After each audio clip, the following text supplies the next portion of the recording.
sharing that story with us. I go look up this Facebook thing after. I hear this Snapchat? Yeah, find me. So it is now my pleasure to introduce our next speaker for the evening, Al Muza.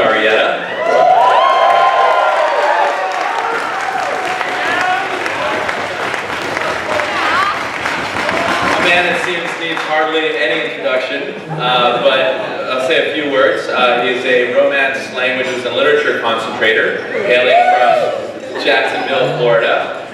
He is a senior on our lightweight varsity crew team.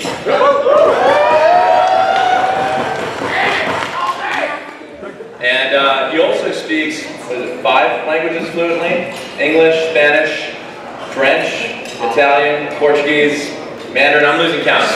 Anyway, as my Brazilian friend told me, Al's Portuguese is beautiful, but it is a pleasure to talk to him in any language. So today we have the pleasure of hearing a little bit from him in English. Give it up for Al. Thanks.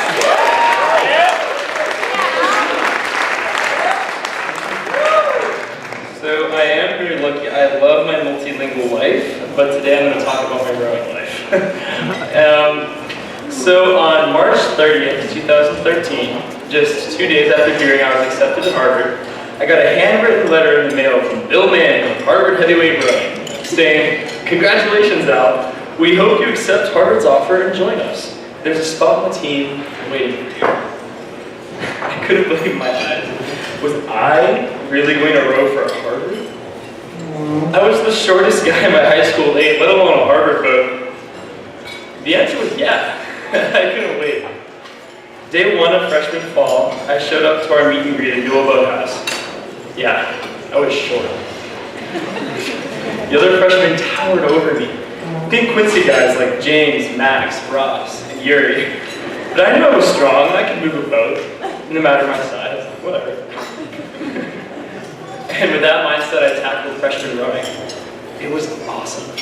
I rowed my first head of the Charles in 2-seat behind my boy Max Ferguson. Hey. And I got to race in the 1/2 at sprints when Billy, our freshman coach, subbed me in last minute for an injured Yuri. Yuri literally rowed in the 2012 Olympic Games. How could I possibly fill those shoes? I remember rowing behind James Johnston and thinking, this guy is a refrigerator. I pulled with everything I had, but we got silver to brown by 0.6 seconds. And it was a tough loss for the boat, but personally, I just had the wildest race of my life. Generally, I rowed in the 4B and just loved being the small guy in the big boats. Sophomore year, the recruited freshmen were integrated into the varsity program, and it started getting harder and harder to get voted. I started feeling a little less important on the heavyweight team. When we went to races, some parents even asked if I was a boxer. That hurts. Over the year, I took more notice of the shorter, skinnier guys on the other side of the boathouse. And I thought to myself, hey, maybe I could be a lightweight. Yeah, baby. I mean, they're like weaker, right? Like, I'll be way more competitive. And maybe I'll even get at the puck. At the start of junior year, I talked to Jack, our captain, and he said to me, "You'll be joining a team that can win the IRA National Championship." And with that, I was sold.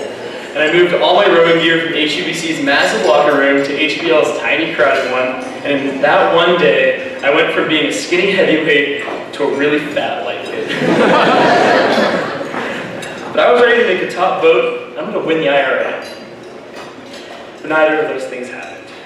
In the fall, since I pulled a half-decent erg, our then coach McKeel reasoned out that he could just put me in the 2B, and we would race Princeton.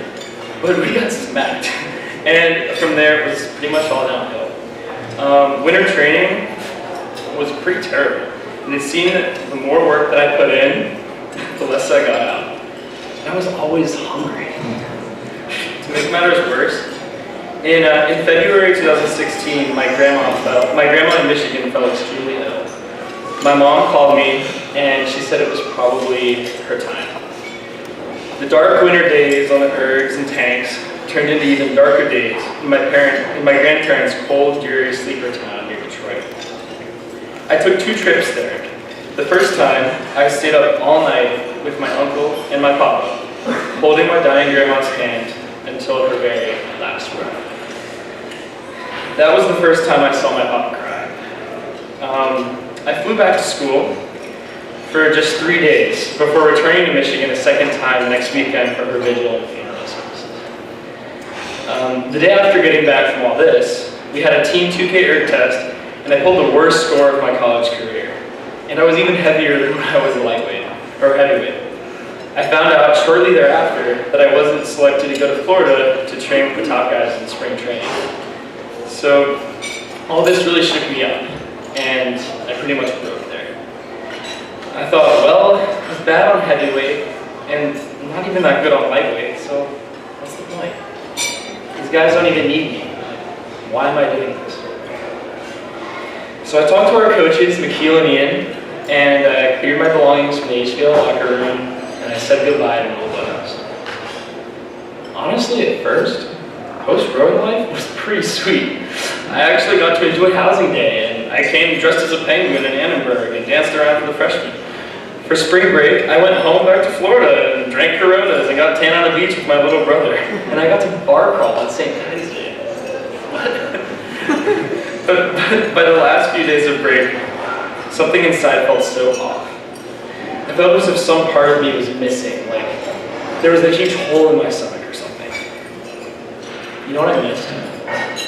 Somehow, I missed 3x10 on the statics.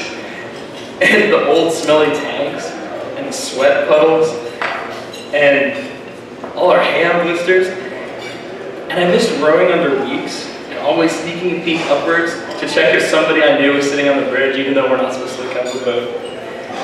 And I really missed early morning Pete's and big Saturday morning goes with the boys.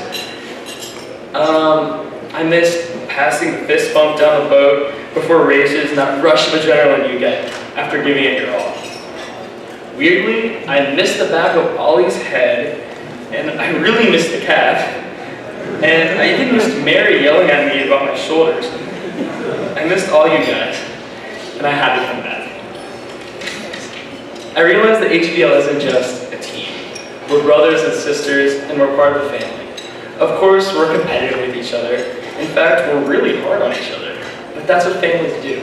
We build each other up, and we want the absolute best out of each other. I realized that it didn't matter that I'm boat-laying slower than Jack and Dan. What was I expecting? They're the fastest in the league. There will always be someone at HVO who depends on me to push him to go just a little bit faster and to hang on his oar just a little bit longer. That's what I was missing. My family at Newell means the world to me, and I can sincerely say that I wouldn't be the same person that I am today without each and every one of you, both heavy and light.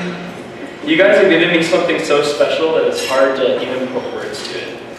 All I know is that it's going to stay with me way beyond my rowing career.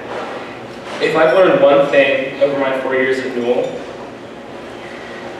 it's the value of striving for something together. That's how you win. You do it as a team.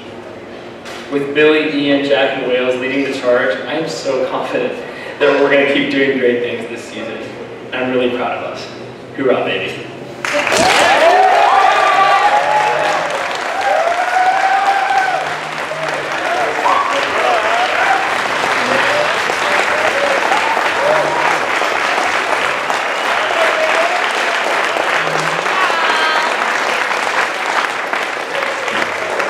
Thank you all so much, and thank you all for coming down from the boathouse a little early after practice. Appreciate that.